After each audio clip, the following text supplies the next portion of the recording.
Hello students, आस्था academy YouTube channel में आपका स्वागत है। आज हम साइंस का एक टॉपिक लेंगे, human digestive system. Human digestive system में हम सबसे पहले कुछ टर्मिनोलॉजी लेंगे। टर्मिनोलॉजी क्लियर हो जाए तो सब्जेक्ट को समझना आसान रहता है। Digestion is a process in which complex food material, organic compound, organic substance, food substance converted into so simple form that absorbed by the blood and circulate in liquid form with along with blood. Means organic material जो भी हम food substance लेते हैं उसका इतना simple में convert हो जाना, इतना सिंपल हो जाना कि वो ब्लड के साथ मिक्स होकर के पूरी बॉडी में हमारा सर्कुलेट करने लगे। This is known as digestion. So digestion is a process in which complex food material converted into simple form and absorbed by the blood. Digestive system. This system consists of the two parts. First, alimentary canal. You look in the picture. That is the complete alimentary canal. And second, associated glands.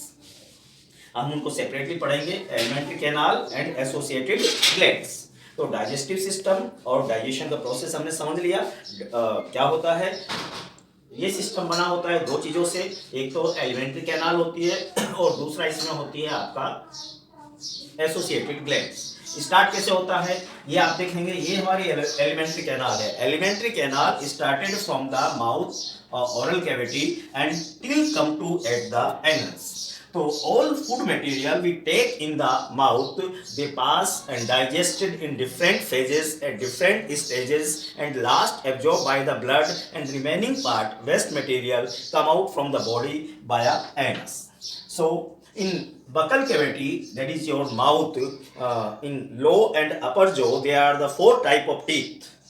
I, C, P, M and M. That is the short form of four type of teeth.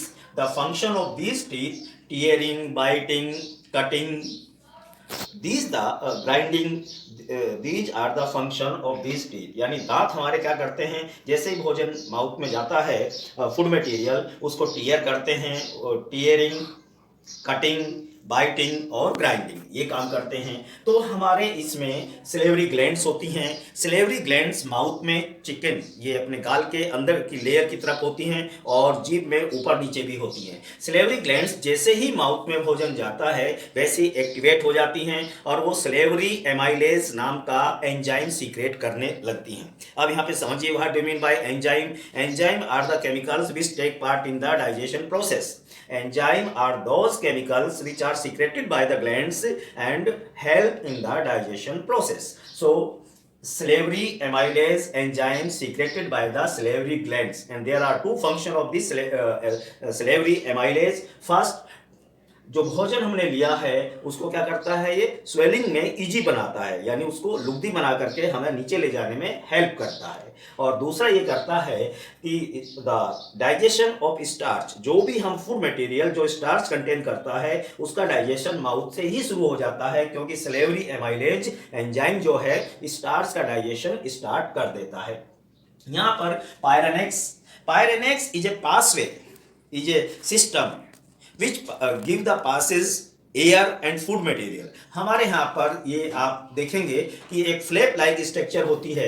ये structure क्या काम करती है, एक food pipe होता है जिसको ऑफिसोगोफस कहते हैं, एक विंड पाइप होता है जिसको ट्रेकिया कहते हैं, उनके ऊपर लगा होता है। एक समय में एक ही खुलता है, यानी विंड पाइप खुला हुआ है तो आपका फूड पाइप बंद है और फूड पाइप खुला हुआ है तो विंड पाइप बंद रहता है। एक समय में एक ही खुला हुआ होता है। ये फंक्शन हमारा पायरेनेक्स करता है। जैसे ही लुगदी की फॉर्म में हमारा फूड मटेरियल आता है यहाँ पायरेनेक्स के नीचे, तो पायरेनेक्स से लेकर के और स्टोमक तक हमारा जो पार्ट है ये ऑफोसोगोफस है, दैट इज नोन एज ऑफोसोगोफस। That is a muscular tube like structure. There is no digestion take place at this point. ऑफिसोगोफस में कोई भी डाइजेशन नहीं होता है। द फंक्शन ऑफ ऑफिसोगोफस to pass the food material from mouth to the stomach. Mouth से stomach तक उसको लाने का काम करता है और कुछ भी नहीं करता है। और ये according to the food material ये एक्सपेंड हो सकता है और ये फील भी करता है। जैसे आप कोई बहुत ही खट्टी चीज़ें खाएं तो वो आपको महसूस होती है, एक साथ बहुत ज़्यादा भोजन ले लेते हैं तो वो गले में यहाँ से जाता हुआ महसूस होता है। तो ये फंक्शन होता है, ये मस्कुलर ट्यूब होती है और कोई इसका फंक्शन नहीं होता है। स्टोमक ये जे से इंग्लिश अल्फाबेट जे, इस जैसी शेप का स्टोमक होता है। स्टोमक को हम मोटे तौर पर क्या समझते हैं, ये complete stomach. No, J shape structure is known as stomach. Stomach में जैसे ही फूड मटेरियल एंटर होता है वैसे ही layer of the stomach release hydrochloric acid. Hydrochloric acid is concentrate hydrochloric acid, and this hydrochloric acid there are two functions of this hydrochloric acid in stomach. First, to kill the bacteria which come with food. जो भोजन के साथ bacteria harmful substance आ गए हैं उनको वो किल कर देता है। दूसरा क्या होता है, स्टोमक में 3 एंजाइम सीक्रेट होते हैं, renin, pepsin, lipase. Renin, pepsin, lipase 3 enzyme secrete होते हैं। तीनों एंजाइम केवल और केवल एसिडिक मीडियम में ही काम करते हैं। तो there are 2 function of hydrochloric acid in stomach. First, to provide acidic medium for the activation of renin, pepsin and lipase, and second, kill the bacteria which come with food। ये 2 function हैं इसके hydrochloric acid के।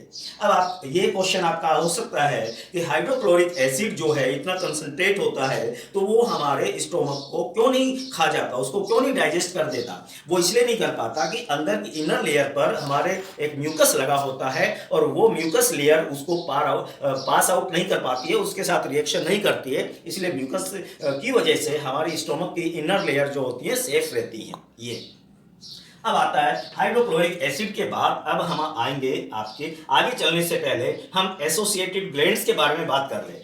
First gland वो मैंने आपकी बात कर ली है। फर्स्ट ग्लैंड कौन सी थी, सिलेवरी ग्लैंड्स। कौन सा एंजाइम सीक्रेट किया, सिलेवरी एमाइलेज एंजाइम सीक्रेट किया।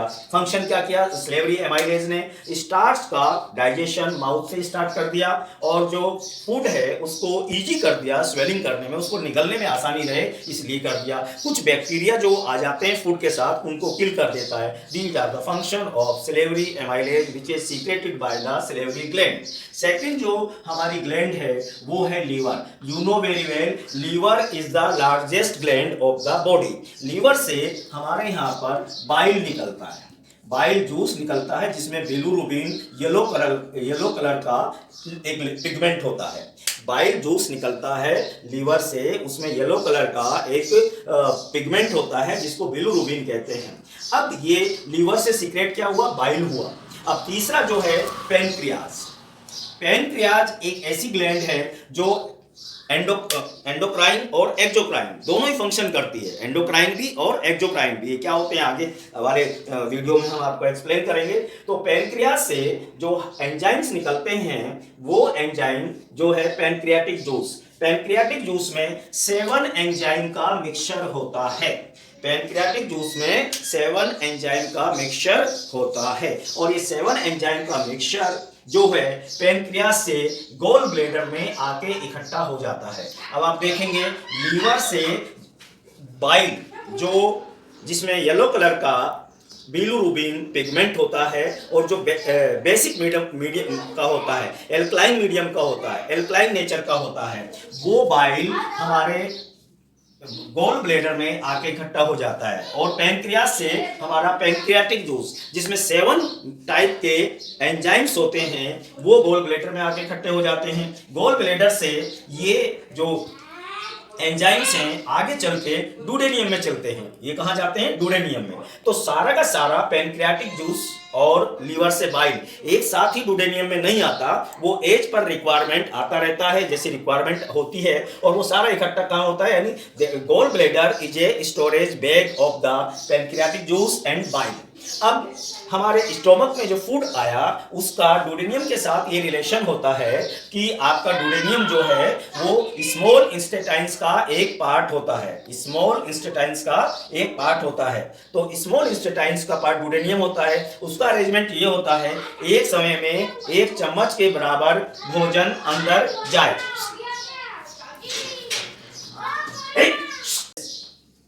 तो इसके साथ कंटिन्यू हम देखें कि duodenum that is a part of small intestines का डुडेनियम और स्टोमक का ये रिलेशन होता है कि ऐसा सिस्टम होता है, अरेंजमेंट होता है कि एक स्पून भोजन एक समय में डुडेनियम में आके गिरता है। सारा स्टोमक से एक साथ डुडेनियम में नहीं आता, एक समय में एक स्पून भोजन अंदर आता है। उतना ही यहाँ से गोल ब्लैडर से बाइल और पेनिक्रियाटिक जूस आता है और वो इसका क्या करता है, डाइजेशन करना शुरू कर देता है। कौन से मीडियम में? एल्कलाइन मीडियम में। और कितने एंजाइम होते हैं? 7 एंजाइम होते हैं। यहाँ पर जितना भी फूड मटेरियल है उसका डाइजेशन कंप्लीट होना शुरू हो जाता है। स्मॉल इंस्टेटाइन्स अप्रोक्सीमेटली 7 मीटर की एक लेंथ की एक कोलाइड फॉर्म में स्ट्रक्चर होती है, जिसको हम छोटी आंत कहते हैं हिंदी में। तो इसको स्मॉल इंस्टेटाइन्स, स्मॉल वर्ड इसलिए आया है क्योंकि स्मॉल वर्ड जो है इसका जो डायमीटर होता है वो छोटा होता है। लेंथ बड़ी होती है लेकिन एट द इसका जो नाम रखा गया हमने डायमीटर के बेस पे रखा, और डायमीटर जो होता है वो छोटा होता है, इसलिए इसको स्मॉल इंस्टेटाइन्स कहा गया। स्मॉल इंस्टेटाइन्स के 3 पार्ट होते हैं, डुडेनियम है, जेनियम है, कॉलन है। ये यहाँ पर कंप्लीट डाइजेशन फूड मटेरियल का हो जाता है, कंप्लीट। अप्रोक्सीमेटली 5 to 10% बाकी रहता है। 95% से ज़्यादा डाइजेशन फूड का स्मॉल इंस्टेटाइन्स में हो जाता है। अब स्मॉल इंस्टेटाइन से फूड मटेरियल जो है इसमें एक लास्ट पार्ट में क्या होता है, विली और माइक्रोविली फिंगर लाइक स्ट्रक्चर होती हैं। उनकी सरफेस पर हम देखेंगे कि जो ब्लड कैपिलरीज मूव करती हैं, वो ब्लड कैपिलरीज जो ब्लड को एब्जॉर्प्शन के द्वारा एब्जॉर्ब कर लेती हैं फूड मटेरियल जो लिक्विड फॉर्म में आ गया है। रिमेनिंग पार्ट जो होता है लार्ज इंस्टेटाइन में चले जाता है। लार्ज इंस्टेटाइन्स लेंथ में छोटी होती है बट डायमीटर बड़ा होने के कारण उसका नाम हमने क्या रखा, लार्ज इंस्टेटाइन्स रखा। तो लार्ज इंस्टेटाइन्स में फूड जैसे ही मूव करता है उसमें क्या होता है, मैक्सिमम वाटर होता है, कुछ मिनरल्स होते हैं और रिमेनिंग फूड मटेरियल कंटेन करता है जो हमारे लिए हेल्पफुल होता है, हमारे लिए यूटिलाइज है, हमारे लिए उपयोगी है। तो ये फूड मटेरियल जो लार्ज इंस्टेटाइन्स में गया है, लार्ज इंस्टेटाइन्स इसको क्या कर लेता है, एब्जॉर्ब कर लेता है, वाटर को और मिनरल्स को और रिमेनिंग पार्ट को, और रेनल आर्टरीज से मिनरल और लिक्विड फॉर्म वापस बॉडी में चली जाती हैं। अब जो रिमेनिंग फिशियल पार्ट रहा है वो एनएस के द्वारा बाहर निकल रेक्टम और एनएस के द्वारा बाहर निकल जाता है। ये कंप्लीट हमारा डाइजेस्टिव सिस्टम है। आई थिंक आपने इसको समझा होगा। इसको पूरा एक बार फिर रीड आउट कीजिए और समझिए, ये डाइजेस्टिव सिस्टम। Thank you.